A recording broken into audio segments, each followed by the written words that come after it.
Ele não lembra como é que começa. Bom dia, boa tarde, boa noite. Está começando agora mais uma edição do Fala Pouco Podcast. Hoje é um podcast um pouco diferente, vocês podem ter percebido que a gente está sem a câmera, sem os nossos ilustres rostinhos aqui aparecendo, mas hoje nós temos alguns convidados especiais. Vamos começar, né, os que já são do elenco normal. Meu nome é Humberto Petrilli. Meu nome é Reinaldo Pedrosa. E eu sou Léo Abrantes.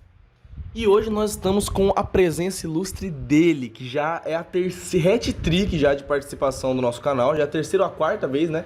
Se não me engano que ele está participando, o ilustríssimo Ramon. Ah, meu garotinho, valeu. Sempre uma satisfação voltar aqui no Falar Pouco Podcast, é uma experiência maravilhosa. Vamos aí conversar um pouco, né? E sempre fazer aquela conversa gostosa, maravilhosa que a gente sempre tem.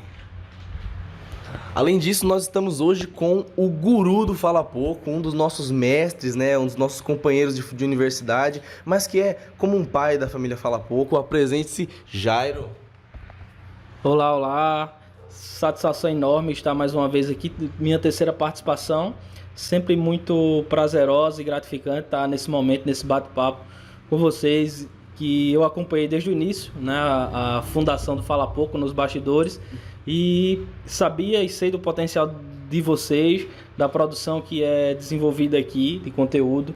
E me sinto muito honrado e lisonjeado de participar mais uma vez deste podcast massa, cheio de conteúdos, com pessoas capacitadas para debater os mais variados temas. É um prazer. E, bom, no mais, antes de começar, né, a falar do nosso assunto e partir para as partes mais introdutórias, vou fazer primeiro um merchanzinho. Se você, né, ainda não é inscrito, se inscreva no nosso canal. Se você não conhece a gente pelo Instagram, segue a gente nas nossas redes sociais, elas vão estar aparecendo aqui, elas estão também aqui embaixo na descrição. Se você nos assiste pelo Spotify, nos siga no Spotify, nós temos outros inúmeros conteúdos de diversos assuntos. No nosso Instagram a gente foca mais uma pegada mais da sétima arte, mais do cinema. Ele está um pouco parado, talvez tenha uma chance dele voltar esse ano, nós ainda não sabemos, né, nem vamos dar nenhuma expectativa para nossos fãs, mas fiquem abertos. No mais, hoje o nosso tema é um tema extremamente polêmico, algo que aconteceu, né, nesse final desse mês de janeiro. Foi o caso do congolês que foi espancado, né, até a morte, a pauladas, quando ele foi cobrar uma dívida que ele tinha com o dono de um quiosque. Moise Kagambi é o nome do rapaz. Nós vamos falar um pouco sobre esse caso, todas as coisas que estão em volta, os motivos, que as maiores motivações que foram colocadas pela mídia foi racismo. Será se isso era uma coisa relacionada a uma dívida de outras coisas que a gente não tem tanto conhecimento? Se isso é realmente um crime de racismo, se é uma coisa relacionada ao lugar de onde ele vinha, se é xenofobia. Nós vamos falar um pouco sobre todos esses assuntos que estão acerca, né, desse caso. E, bom, no mais é isso. E roda a vinheta.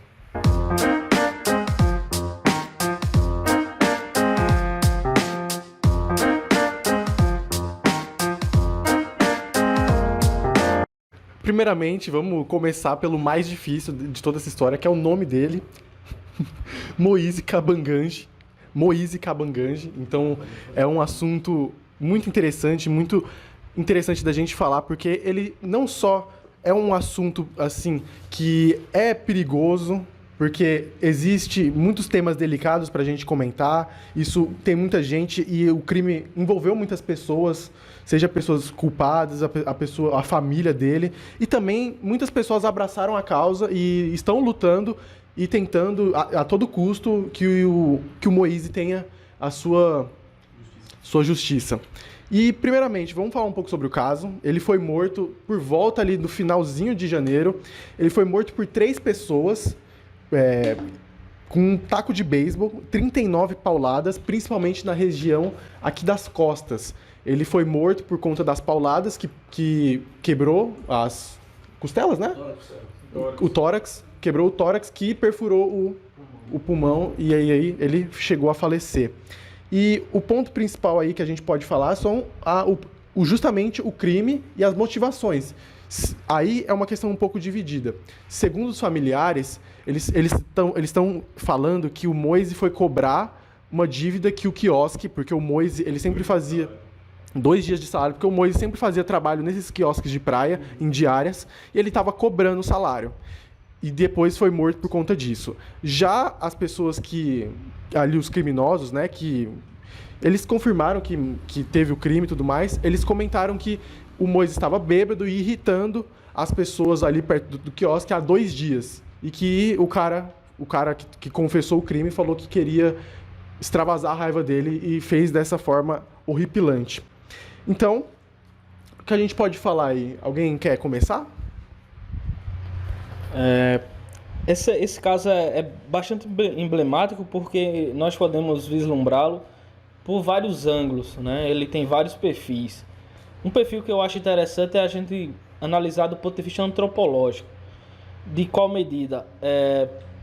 De a gente notar a capacidade humana para cometer atos atrozes, né? Atos violentos, digamos assim, que fogem da convivência humana em sociedade, que remetem a uma naturalização brutal do homem, né? Primitiva, muito bem. Então, assim, é uma ação primitiva. E qual é a visão que a gente tem disso? É uma ação ali de violência pura e natural, gratuita. Ou seja, diante de um conflito, como é que os homens primitivos eles agiam? Eles não tinham um mecanismo da linguagem, do diálogo, não tinham estrutura de direito estabelecida, não existia sociedade organizada e muito menos princípios. Então, quando não há nada disso, o que é que impera? Impera a naturalização do instinto. E a naturalização do instinto, ela é de agir conforme aquilo que se sente. Se eu sinto raiva de alguém, eu quero eliminar alguém. Quando eu não tenho diálogo, quando eu não tenho os princípios que fazem com que esses meus instintos sejam contidos por uma ética, seja ela religiosa, seja ela social, seja ela humana, simplesmente. Então, quando eu não tenho nada disso, eu não tenho essa linguagem, essa capacidade de perceber o outro como semelhante, como alguém que é diferente de mim e que, mesmo me causando algum dano, alguma raiva, eu posso relevar aquilo e contornar a situação através do diálogo, ou até mesmo deixar para lá e resolver a situação de outra forma, abandonar a situação, digamos assim, conflitosa.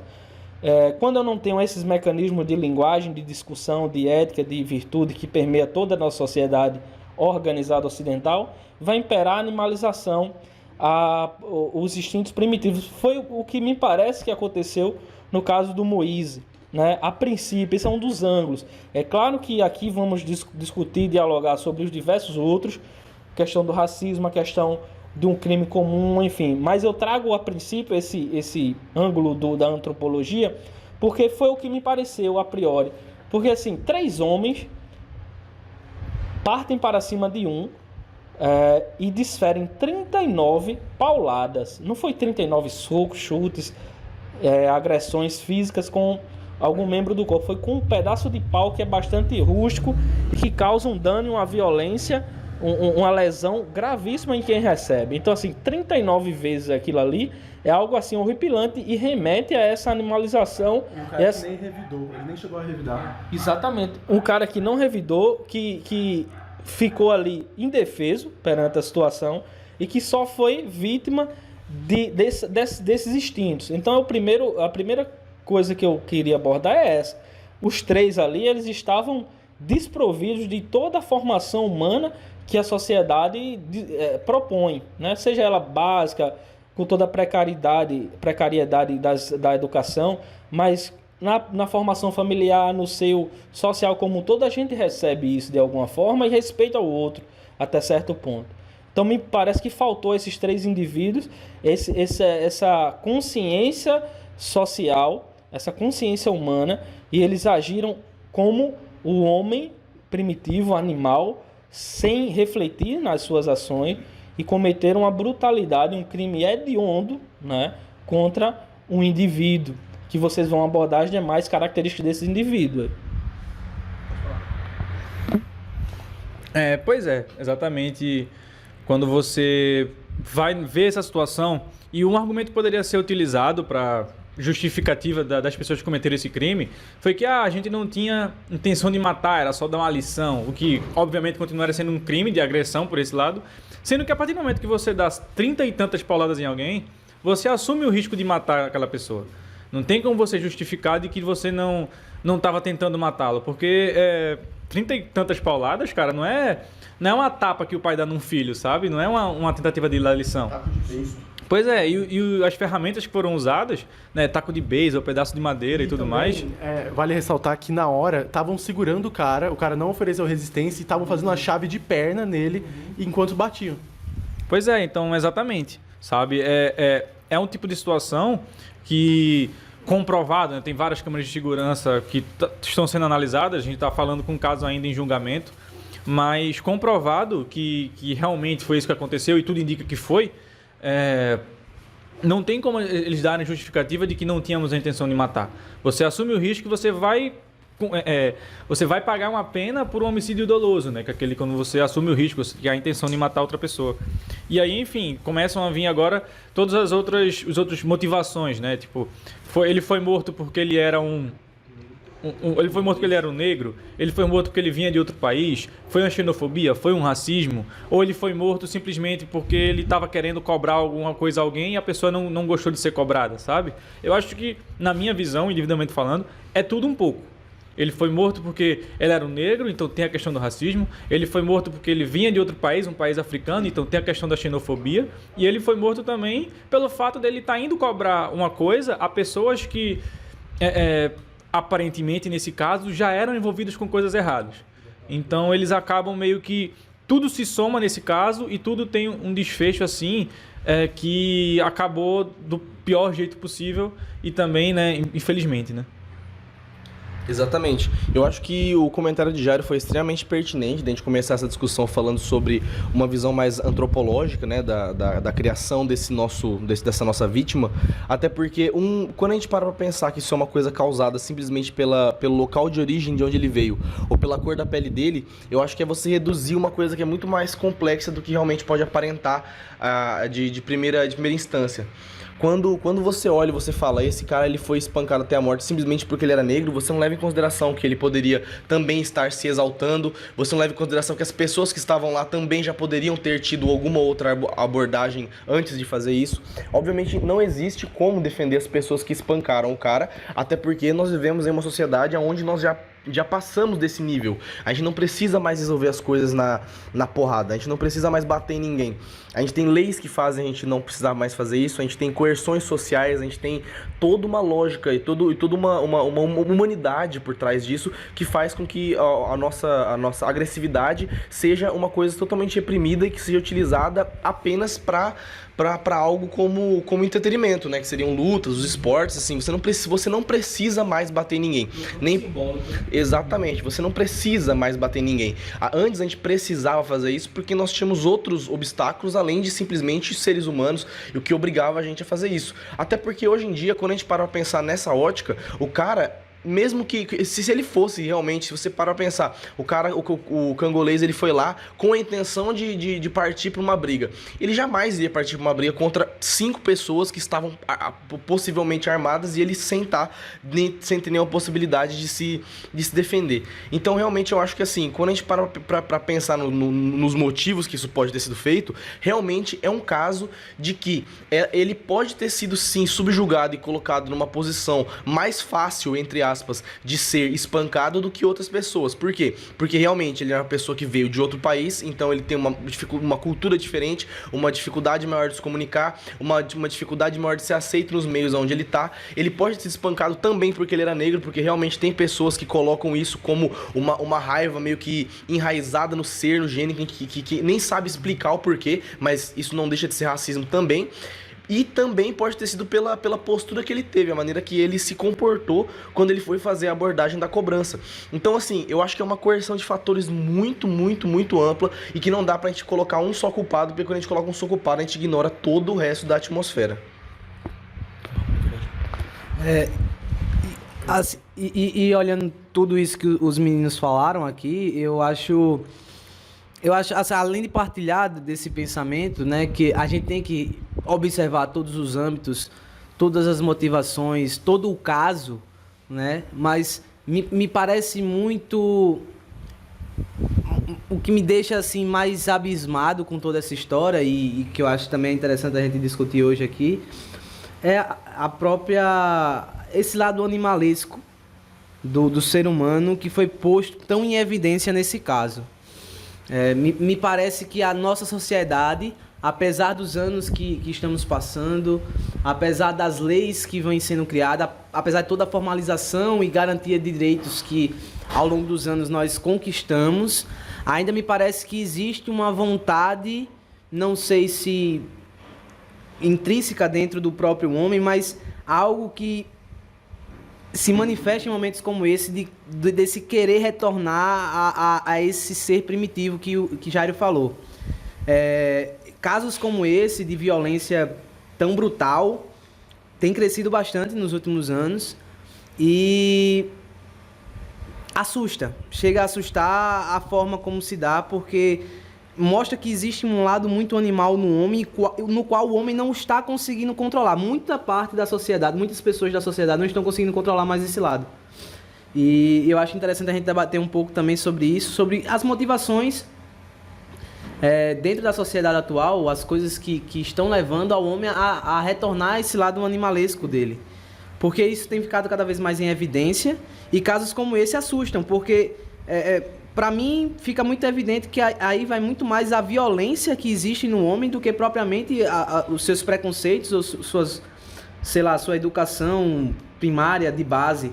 Mas me parece muito esse lado agressivo que existe no homem e que o homem não está mais controlando, está deixando meio que isso fluir de uma maneira que está se tornando até mesmo natural para algumas pessoas. E esse ato do congolês, da morte desse congolês, me assusta nesse sentido, porque me parece muito isso. O homem retornando ao seu lado animalesco, sem fazer força para lutar contra essas inclinações. É só um ponto que, assim, Ramon falou, eu concordo muito com o que ele falou, sendo que, assim, eu não usaria, eu acho que a palavra controle, porque eu não acho que, assim, as pessoas estão deixando de se controlar, eu acho que elas estão perdendo o medo das consequências dos atos, sabe? Tipo, elas estão se assumindo como esse tipo de pessoa que tem essa personalidade, vamos dizer assim, mais brutal, e ela acaba meio que, assim, dando-se as consequências, eu vou fazer o que eu quero e não tô nem aí mais, sabe? Perfeito. Excelente tópico esse de Rinaldo, porque a gente tem que contextualizar também a espacialidade do local onde o fato aconteceu. Foi no estado do Rio de Janeiro, na capital, né?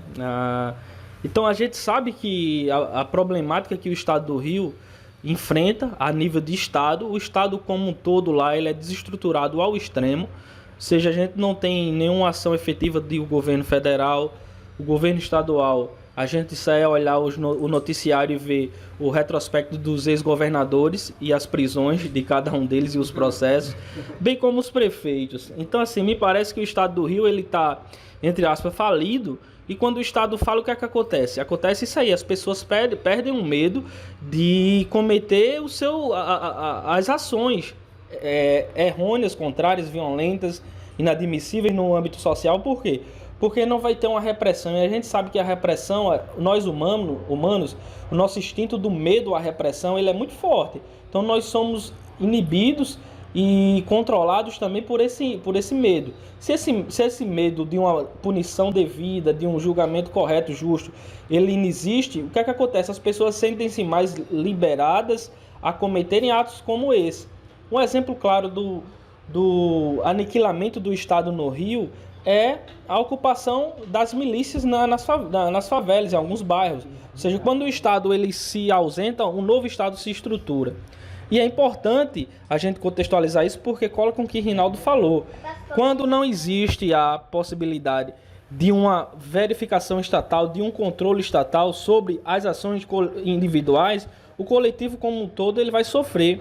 E nesse caso aí, do Moise, respaldou, né, causou essa morte, esse assassinato, esse homicídio qualificado. E a gente aí reflete também sobre toda a gama de coisas que envolve a particularidade do indivíduo que sofreu a violência. Ou seja, claro que esses instintos antropológicos que a gente colocou são importantes, a questão da falta de Estado, mas a gente entra no âmbito também do racismo, né, e da xenofobia. Por quê? A gente sabe que as pessoas que são imigrantes, elas sofrem preconceito, e sobretudo quando são imigrantes de países africanos, porque se tem uma concepção um olhar preconceituoso para com quem é negro nesse país. Por quê? A gente não pode esconder, de certa forma, os 300 anos de escravidão que tivemos, a base escravocrata, e quando a sociedade vê um negro na sua frente, qual é que ele remete? Remete a isso, a um indivíduo, a uma pessoa que é, digamos assim, de segunda classe, excluída, vê todo o histórico do racismo que a gente tem enquanto país e aflui para uma ação individual, né? Tão tal que assim, a gente fica complicado de dizer que foi racismo, mas também fica complicadíssimo de dizer que o racismo não está presente nesse fato aí. Por quê? Os indivíduos que cometeram o homicídio doloso e o homicídio qualificado, eles eram pardos, né? A mim parece ali no vídeo que eles não eram brancos. Mas aí você diz assim, então por eles serem pardos não existe racismo, mas é claro que existe. Embora eles não tenham a consciência de racismo, o subconsciente deles está permeado pelo imaginário da figura negra ao longo da cultura e da história do nosso país. Então reflete, se ali fosse um imigrante italiano, branco, trabalhando no quiosque e chegasse lá da mesma situação, será que ele sofreria daquela forma? Será que a visão do indivíduo... Não que os caras calcularam milimetricamente, não, ele é negro, vamos pegar o negro e vamos matar, não. Mas é inconscientemente até, intrinsecamente, está na raiz cultural. Até né? Do próprio salário que estava atrasado, talvez não existisse, já por ser esse tipo de pessoa, né? Ter esse trato mais, vamos dizer assim, né? Inferiorizando mesmo a condição do indivíduo negro. Já é natural na nossa sociedade. Bom, eu acho que a questão é assim, a brutalidade é uma representação do preconceito e da indiferença que essas pessoas têm com negros, refugiados, as pessoas que são mais de minorias. A questão é assim, a pessoa acha que ela tem o direito, ela liberta esse ser mais brutal, esse ser mais animalesco naquela pessoa, não na sociedade no geral. Ela acha que com aquela pessoa ela tem a liberdade e o poder de fazer isso. É uma relação de poder.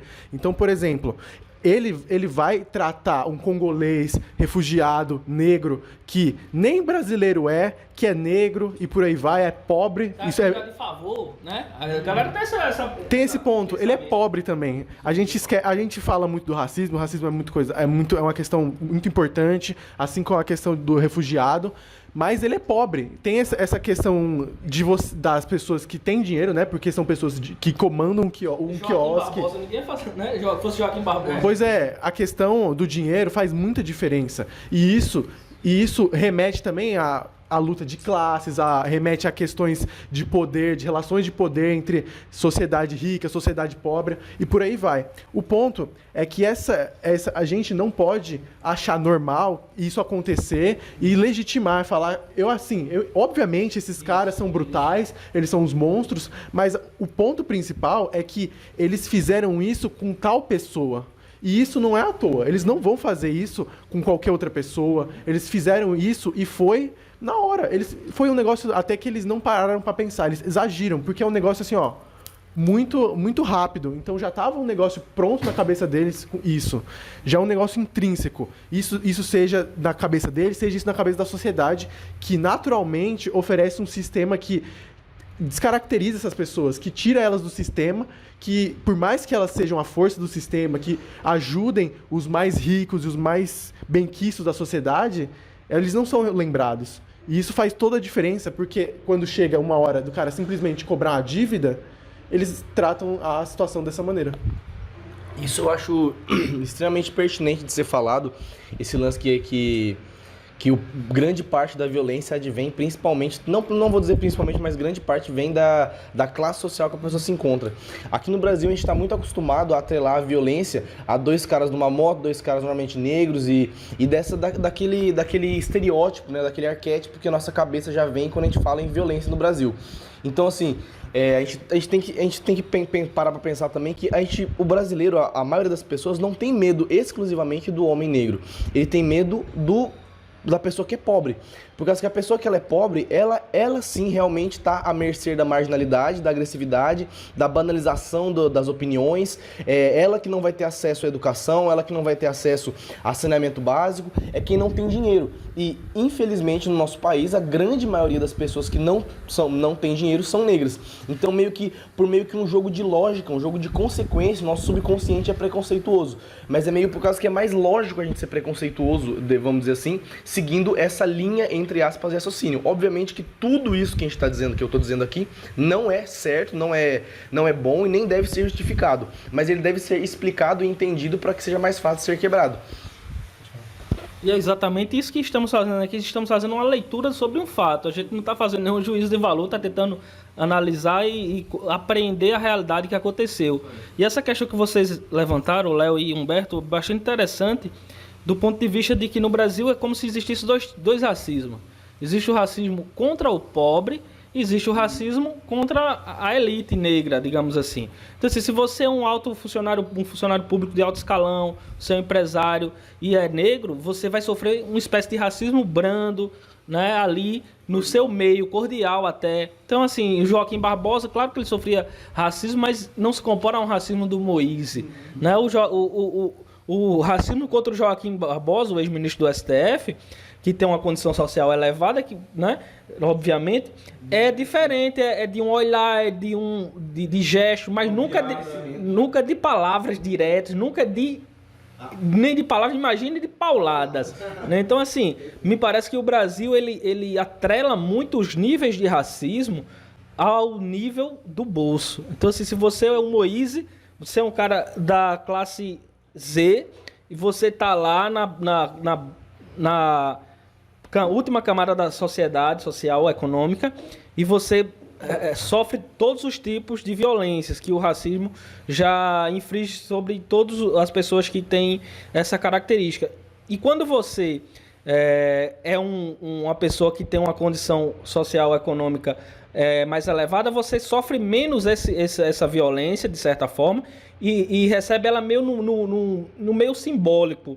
Né? O racismo simbólico é como se fosse dispensados às pessoas negras ricas.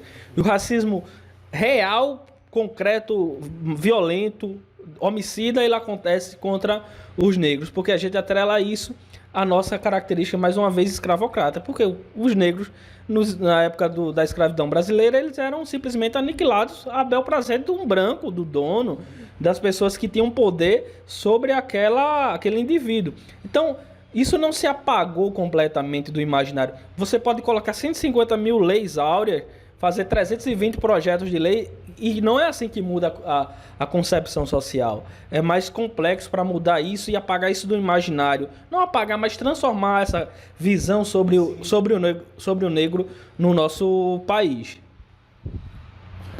Bom, uma outra questão assim, também relacionada ao racismo, que é basicamente o racismo estrutural. Se a gente pegar o que o Moise estava fazendo lá, cobrando uma dívida do trabalho dele. Ele vivia de bicos, de diárias, ajudando quiosques. Ainda bem que ele conseguiu encontrar um trabalho, mas não é todo mundo que consegue. Nem todo mundo tem essas oportunidades.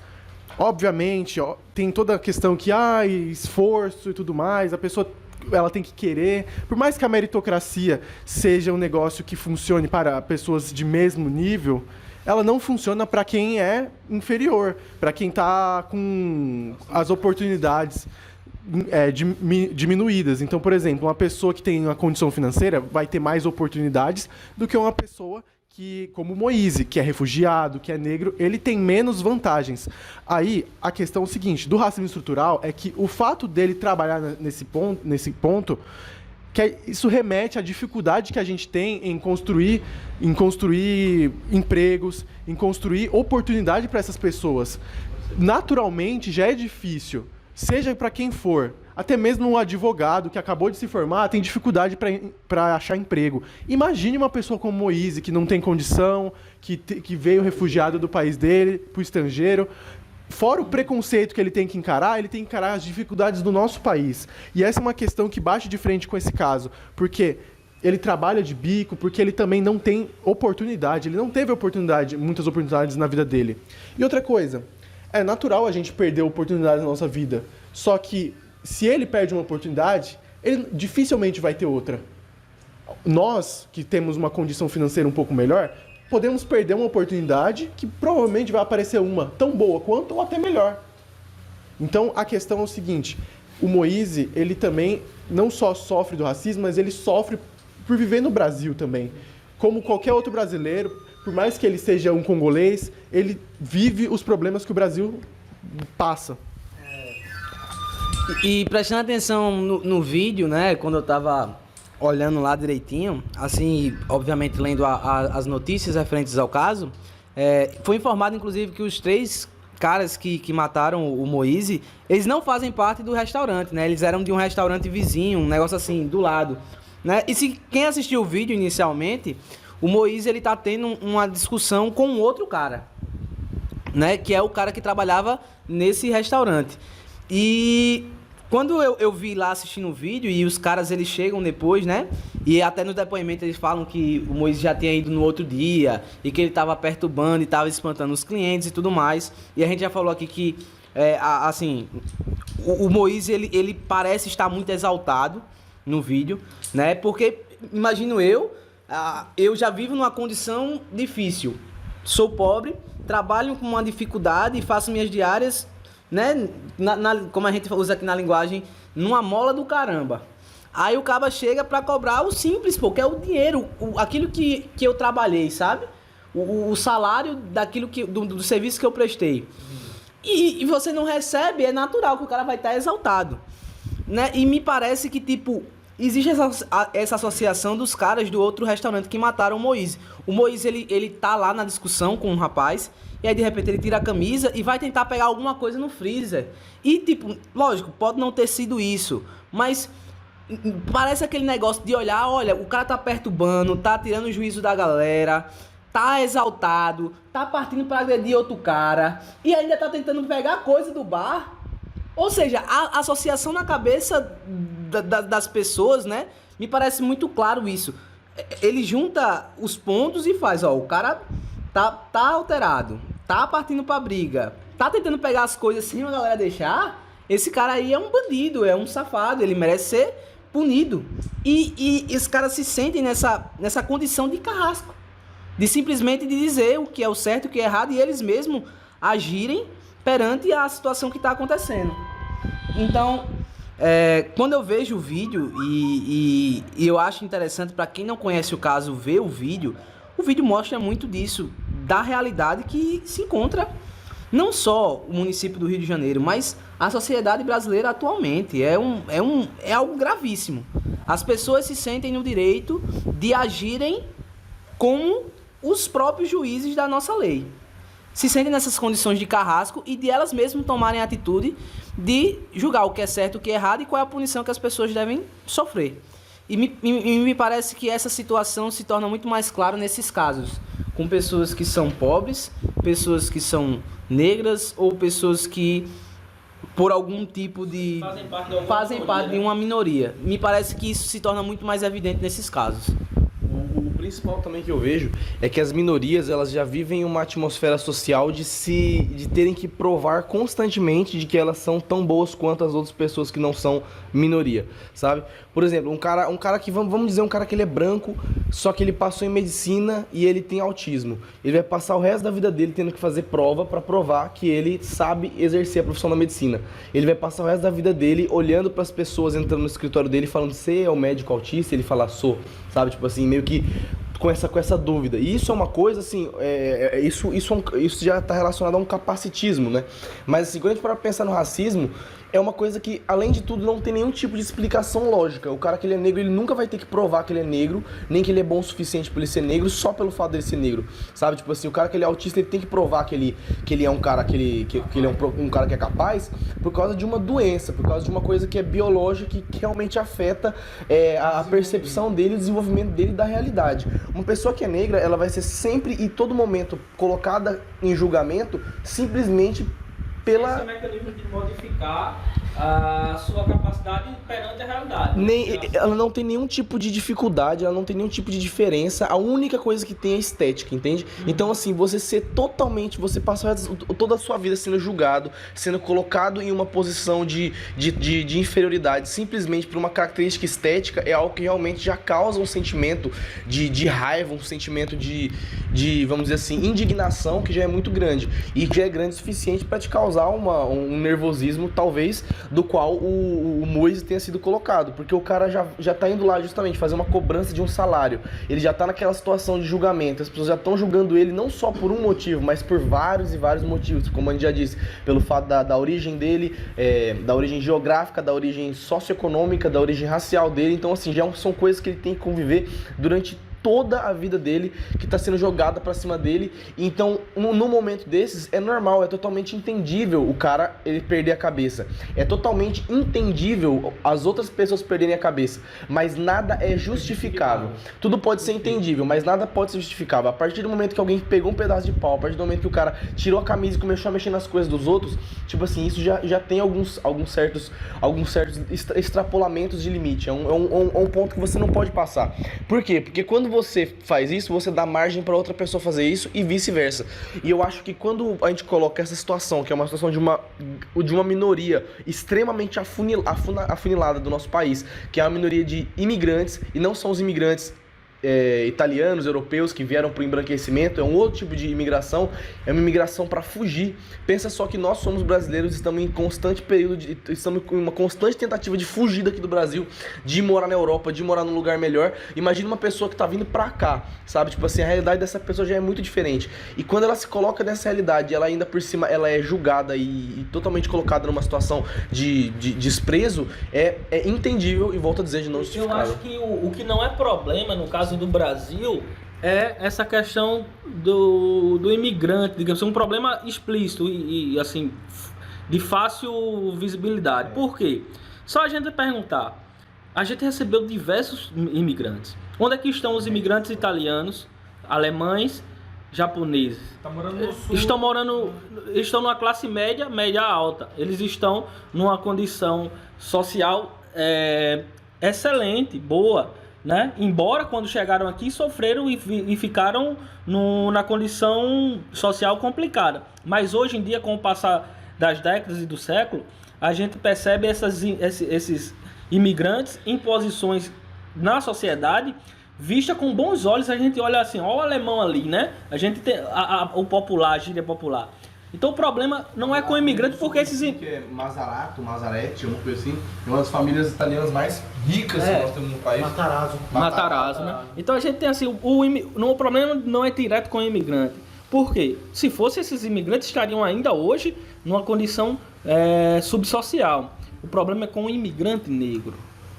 O problema é com o imigrante negro. E não foi de certa forma, uma imigração, foi meio que uma importação. É um né? exilamento, né? Assim, Não, ele é um refugiado. Ele fugiu do país dele para procurar um lugar melhor. Não só, e é interessante, Jário, a gente observar isso, não só os imigrantes negros, mas em geral, os africanos, né? Mas você percebe que talvez não essa realidade, mas essa realidade da pobreza, da dificuldade que você encontra aqui, até mesmo na nossa cidade de João Pessoa, os imigrantes venezuelanos, os que são também aqui da própria América Latina, que também buscam aqui no país uma condição melhor, e você vê que essa galera tá numa situação caótica, assim, nas ruas. Teve aquele problema que aconteceu lá em Mangabeira, né, que foi... que o pessoal que estava morando lá numa região foi expulsa do local, me fugiu agora qual é o nome, em Dubai, né, a comunidade de Dubai, que o pessoal foi retirado de lá e tinha muita gente que era venezuelana, pessoal que veio dos outros países da América Latina para cá e encontraram aquele ponto para conseguirem se instalar. Foi o ponto que eles conseguiram. E foram retirados de lá e estão morando hoje em quadras, ginásios, no bairro de Mangabeira. E você vê muito essa condição. O estrangeiro, realmente, o europeu, ele não passa pela mesma condição que o estrangeiro africano e latino. Isso é uma realidade. Não tem como você não observar essa realidade. Pronto, exatamente. Da mesma forma, perfeita a leitura, Léo e Ramon. Da mesma forma que existe espécie de dois racismos aqui contra os negros pobres e brancos, contra os negros ricos e pobres, existe uma espécie de duas xenofobias aqui, né? Xenofobia. O preconceito contra o imigrante italiano, alemão, europeu, e o preconceito contra o imigrante africano, latino-americano, né, Léo? Sim, exatamente. Mas sabe o que ratifica tudo isso que a gente acabou de falar? Que o caso, ele demorou para ser concluído. Por quê? As pessoas parece que não se importaram com o caso. A polícia não levou a sério o caso e ficou postergando. Aí veio o cara lá, dono do quiosque, mentiu, não conhecia os caras, não conhecia o Moise. Se não tivesse as câmeras, provavelmente não teria caso. E outra coisa, também tem a questão da própria família do Moise, que reclamou que o cara não tinha aparecido, e aí a polícia foi incomodar a família dele, não foi procurar o caso. E é isso que ratifica toda essa questão que a gente falou, do racismo, das dificuldades que sofre um refugiado, que sofre uma pessoa negra, uma pessoa pobre. Banalizado. É banalizado a maneira como ele é visto na sociedade, e toda essa demora, essa dificuldade na solução do caso é um exemplo muito claro desse problema. Só foi começar a ter uma direção mesmo, o caso, a gente percebe bastante isso, depois que o caso ganhou mídia. Depois que o caso ganhou essa mídia, toda essa repercussão nacional, e eu acredito também que repercutiu no mundo, porque chegou essa notícia em outros lugares do mundo, né? E você percebe que foi necessário haver essa repercussão, essa mídia, para que o caso ele começasse a realmente progredir. Porque até então não se tinha noção de quem eram os caras que cometeram o crime. Na verdade, talvez até soubessem quem era, mas não estavam sendo encontrados, depois que alguns se apresentaram e outros foram encontrados. As câmeras, então, também demoraram um pouco para serem liberadas, né, as imagens e tudo mais. Então, me parece um pouco disso. Me parece que foi necessário ter essa impulsão através da mídia para que o caso começasse a ter um andamento. E, obviamente, a gente sabe que isso não deveria ser o natural. Isso não deveria precisar acontecer para que um caso como esse ele tivesse a dada importância que ele tem. Cara, rapidinho, só para complementar o teu ponto, se não tivesse as câmeras, cara, eu me arrisco a dizer que iriam jogar ali um infarto, não, ele sofreu um mal súbito aqui, né? E o IML ia fazer um serviço meia boca, o perito já ia estar cansado. Lembrando agora, parece... Ia ser um cara que morreu ali e não ia ter nem crime, entre aspas. Lembrando agora, o problema é que o cara que foi comentar, ele foi se entregar pra polícia e ele falou, não, eu cometi esse crime. Então, eu acho que se não tivesse isso, e se ele não tivesse confessado, se ele tivesse fugido, a polícia não ia prestar atenção nisso. Eu posso até estar equivocado, mas eu me recordo que, acho que quando eu estava lendo a matéria, o cara, quando foi dar o depoimento, ou alguma coisa assim do tipo, disseram que não tinha provas suficientes para acusá-lo, algo assim do tipo, então que ele não precisava se preocupar. E dispensaram o cara. Eu, quando eu li essa parte assim lá na notícia, eu fiz, não, velho, tá de sacanagem, não tem condição. O cara foi lá confessar que tinha feito negócio, mas disseram que não tinha prova suficiente para sustentar o caso. E aí que torna importante esse podcast, esses tantos minutos que a gente está falando sobre esse assunto, que não é só para dar mais visibilidade para o caso, não que o Fala Pouco tenha muitos seguidores, né, para expandir aí o negócio no mundo, mas é bom a gente comentar e sempre falar desses assuntos, porque não é a primeira vez que isso acontece e provavelmente não vai ser a última.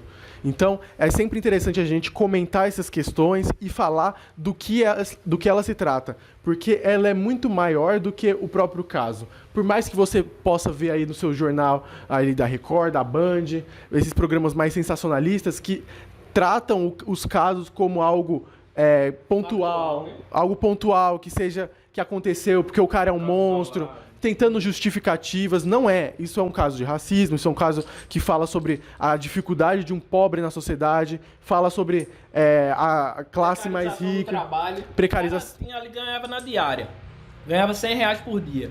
Não tinha nenhum auxílio previdenciário, trabalhista, se adoecesse não ganhava. Ou seja, estava a mercê de toda a margem do direito trabalhista. E ainda não ganhava o dinheiro nenhum dele, bicho, para manter. Então, assim, ele trabalhava quase que no regime escravocrata. Porque assim, também, você tem toda a questão do contexto que a gente vive no país, a questão da pandemia e tudo mais, que assim, você vê o noticiário todo dia, você vai ver que o mapa da fome no país vem aumentando cada dia mais. Então, o cara vivia de bico, ele consegue um bico e fala, pô, agora eu vou pensar, pelo menos conseguir levar feijão e arroz pra casa pra ter o que comer hoje. E mesmo assim não recebe, passa 2 dias o cara não recebe. Tipo, claro que ele vai acabar se exaltando e ir atrás do dinheiro dele, do direito dele, sabe? Tudo isso tem todo um contexto por trás. Não dá pra gente só ver a cena e dizer, tá, isso aqui aconteceu. Você tem que analisar todo o contexto dos fatos, O vídeo né? é muito pouco pra analisar o caso. O vídeo é muito pouco. Ele é esclarecedor até certo ponto. Mas por trás do vídeo, das ações ali, quem vê a priori, quem vê o vídeo friamente vai dizer, não, o cara que tá alterado chegou num ambiente e tumultuou. Mas e aí, todo esse histórico? Toda essa condição que envolve o fato, o caso. Eu ainda vou levantar mais 2 pontos aqui. A própria questão da cultura, eu acho que também isso pode ter influenciado, porque não sei como é a questão no Congo, eu não tenho condição de dizer qual é a realidade lá, mas eu sei o quanto na África o africano ele valoriza a questão do trabalho e ele tem esse comprometimento com o trabalho. Trabalhou, recebeu, trabalhou, recebeu. Lá tem muito essa questão da dignificação do trabalho. O que você trabalha, você recebe pelo que você trabalhou. E existe essa questão moral, cultural mesmo. Isso até porque a construção na maioria dos países onde tem uma condição socioeconômica mais desprivilegiada, as pessoas têm uma relação com o trabalho muito maior, porque todo mundo tem que começar a trabalhar desde muito mais novo. Isso. Então, tipo, todo mundo já tem essa mentalidade muito mais... Exato. Então, eu vejo muito também, não justificando as atitudes como corretas ou erradas, não nesse sentido, mas compreendendo a ação do próprio Moise, né? De tipo, ele poderia estar revoltado daquele jeito porque ele poderia ser acostumado na cultura dele, trabalhar de uma forma e receber também da mesma forma, né?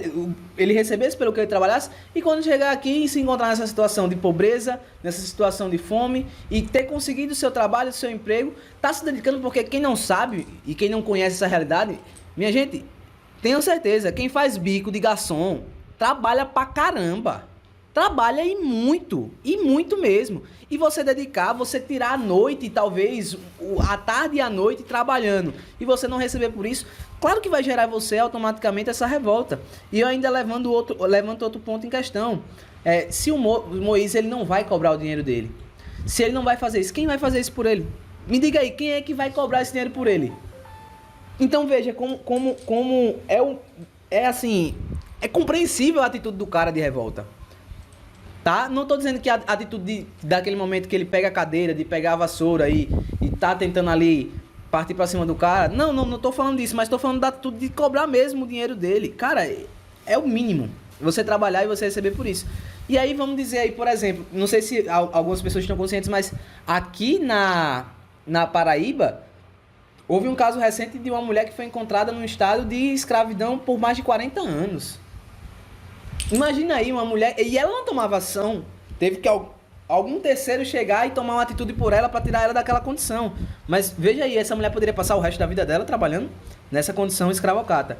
Então, eu acho interessante a gente tentar analisar todas essas situações, esses casos. E claro, obviamente o debate é sempre sadio e sempre importante para que essas questões sejam tratadas. Mas claro, e aqui eu tenho que deixar, obviamente, esse meu ponto de vista, o que me revolta em casos como esse, ou que me deixa um pouco chateado, são partidos políticos, pessoas políticas que se utilizam desses tipos de caso, ou desses tipos de situação, para servir de palanque político, para campanhas políticas, e principalmente no ano de 2022, que é ano político, pode ter certeza que vamos encontrar muitos candidatos utilizando dessa situação, ou desse caso, para servir de palanque político.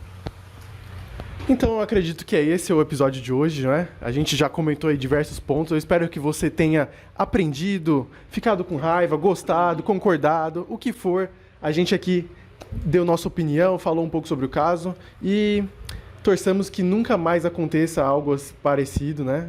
Provavelmente vai, porque é o mundo que a gente vive, mas vamos torcer para que a gente melhore cada vez mais. Então, o Falar Pouco Podcast de hoje, eu não lembro qual o número que é, eu acho que é 87. Se você ouviu até aqui, muito obrigado.